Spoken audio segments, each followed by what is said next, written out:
इसके पहले हमने बीए थर्ड ईयर में एक लेसन शुरू किया था, बेटी का धन, जिसका कुछ भाग हमने इसके पहले देखा था। अब उसके आगे का भाग हम आज देखेंगे। लड़कों को अपने माता पिता से वह प्रेम नहीं होता जो लड़कियों को होता है। यानी लड़कों को अपने माता पिता से वह प्रेम नहीं होता जो लड़कियों को होता है। लड़के अपने माता पिता को भले ही भूल सकते हैं, बराबर है, लेकिन लड़कियां अपने माता पिता का बराबर ध्यान रखती है। लड़के भले ही अपने माता पिता से उतना प्रेम नहीं करते हो जितनी लड़कियां करती है। गंगाजली इसी सोच विचार में मग्न रहती कि दादा की किस भांति सहायता करूं। यानी अब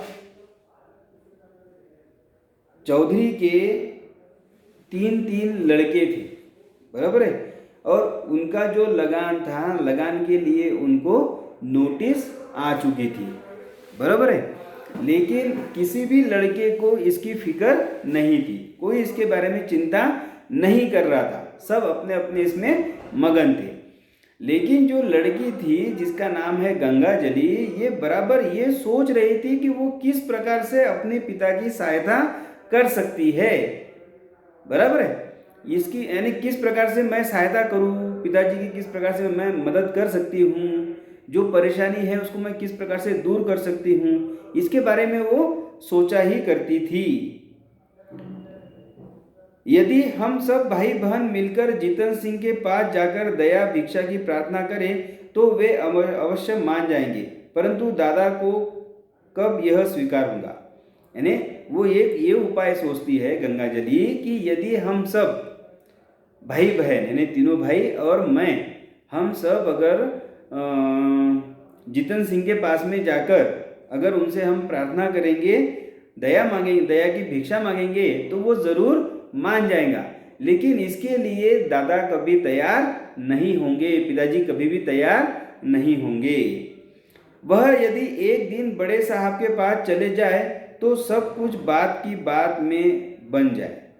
यानी फिर वो ये सोचती है कि भाई अगर मेरे पिताजी यानी भिक्खू चौधरी अगर बड़े साहब के पास में चले जाए, ये मतलब हमने आपके पास में जीतन सिंह की शिकायत की, फिर उसके बदले में उन्होंने मुझ पर लगान का मुकदमा किया, मुझे नोटिस भेजा, अब मुझे लगान भरना है तो मुझे कुछ दिन की और मोहलत दो, या मुझे माफ़ करो, मुझ पे दया करो, ऐसा जो भी है अगर वो बड़े साहब के पास में अगर चले जाए तो ये जो समस्या है ये अभी के अभी दूर हो सकती है, ये भी गंगाजली सोचती है। किंतु उनकी तो जैसी बुद्धि ही मारी गई। इसी उधेड़ बुन में उसे एक उपाय सूझ पड़ा। कुंभलाया हुआ मुखराविंद खिल उठा। कुंभलाया हुआ मुखराविंद खिल उठा। यानी ये जब वो ये सब उपाय सोचती है तभी उसको एक उपाय आता है और उसका मुरझाया हुआ चेहरा जो है वो एकदम खिल जाता है, यानी वो खुश हो जाती है उस उपाय को सोचकर। पुजारी जी सुक्खू चौधरी के पास से उठकर चले गए थे और चौधरी उच्च स्वर से अपने सोए हुए देवताओं को पुकार पुकार कर बुला रहे थे। यानी इसके पहले हमने देखा था कि पुजारी जी सुक्खू चौधरी के पास में चुपचाप से आते हैं और उनको कुछ उपाय वो बोलते हैं, तो पुजारी जी उनके पास से उठकर चले जाते हैं और सुक्खू चौधरी जो है वो ऊंचे ऊंचे बड़ी आवाज़ में अपने सोए हुए भगवान से सहायता मांगते हैं। गंगाजली उनके पास जाकर खड़ी हो गई और तभी गंगाजली उनके पास जाकर खड़ी हो जाती है। चौधरी ने उसे देखकर विस्मित स्वर में पूछा, क्यों बेटी, इतनी रात गए क्यों बाहर आई।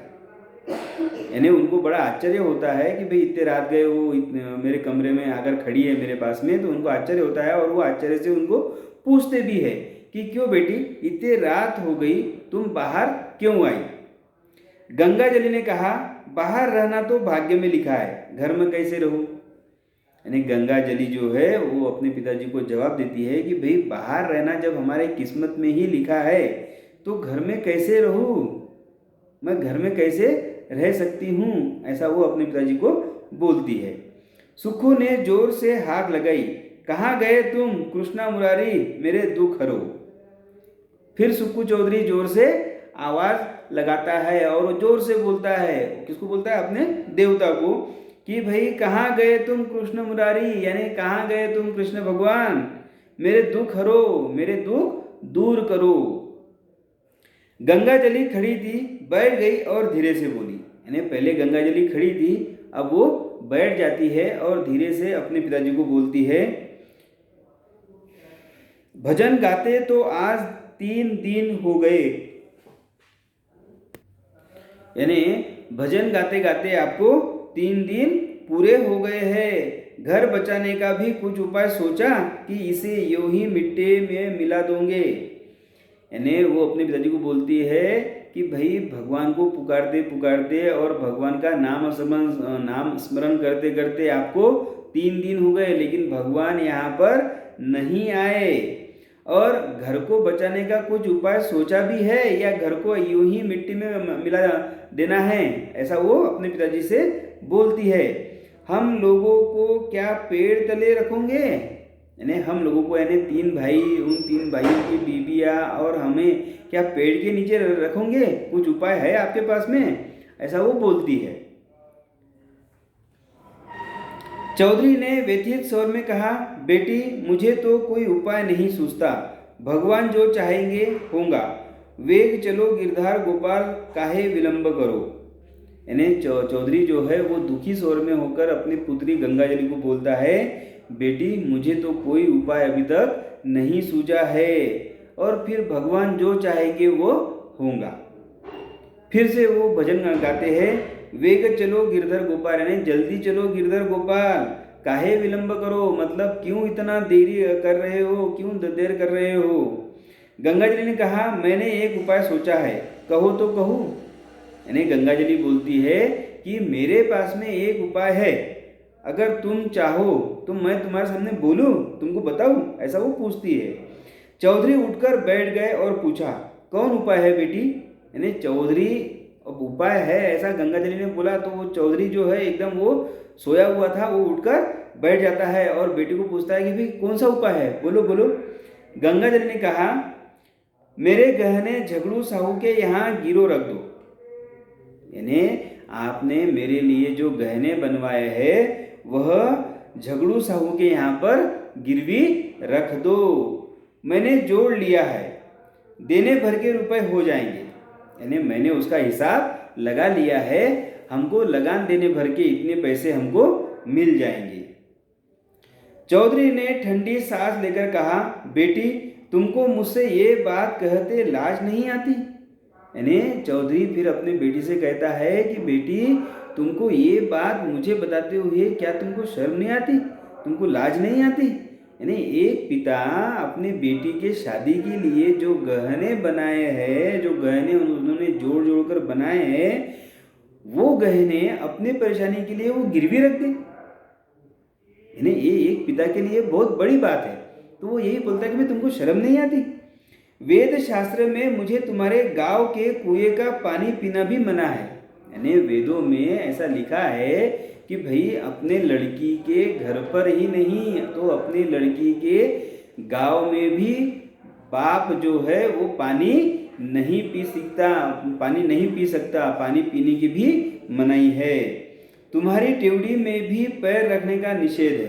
यानी तुम्हारे दरवाजे पर कदम रखने का, पैर रखने का भी मुझे विरोध है, मना किया गया है वेदों में, शास्त्रों में। क्या तुम मुझे नरक में ढकेलना चाहती हो और तुम ये कार्य करने के लिए मुझे कह रही हो जिससे मुझे नरक में जगह मिलेंगी? क्या तुम ऐसा चाहती हो?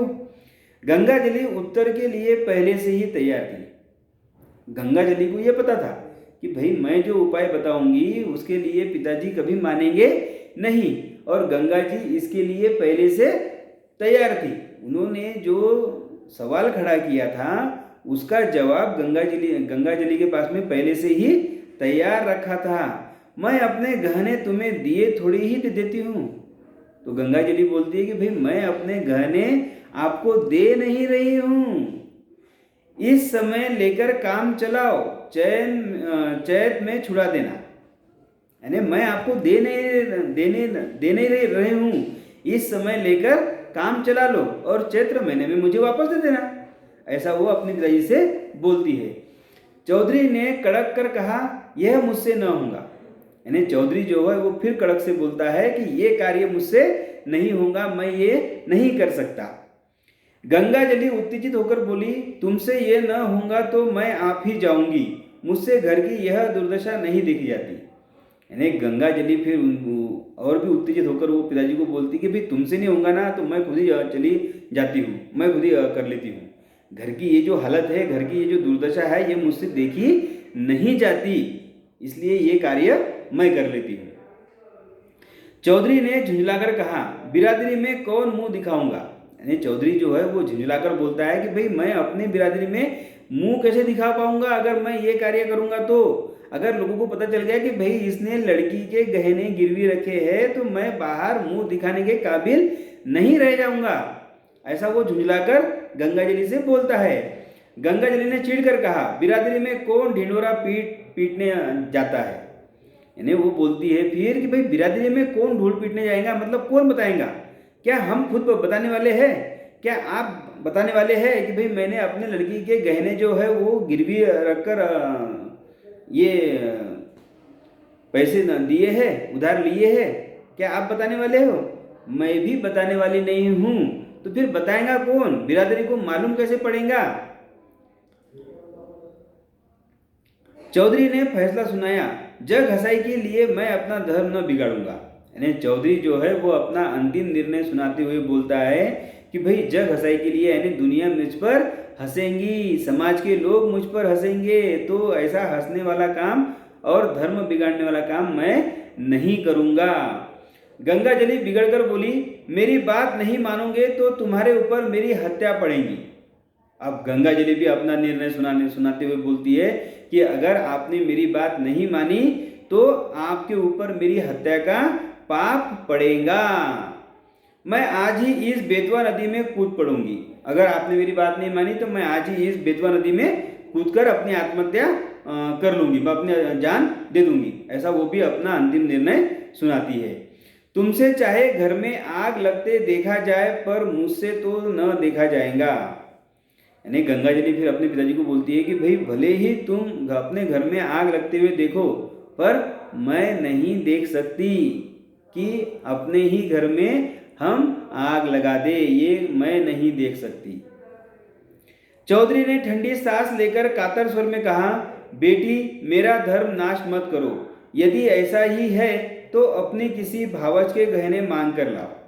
यानी चौधरी जो है उनके सामने वो हार जाता है और अपनी ठंडी और लंबी सांस भरकर वो बोलता है, बेटी तुम ऐसा काम करके मेरा धर्म नाश मत करो। अगर तुमको कुछ करना ही है, गहने गिरवी रखना ही है, तो आप अपनी किसी भावच के गहने मेरे पास में लेकर आओ, मैं वो गिरवी रख दूंगा। ऐसा वो बोलता है।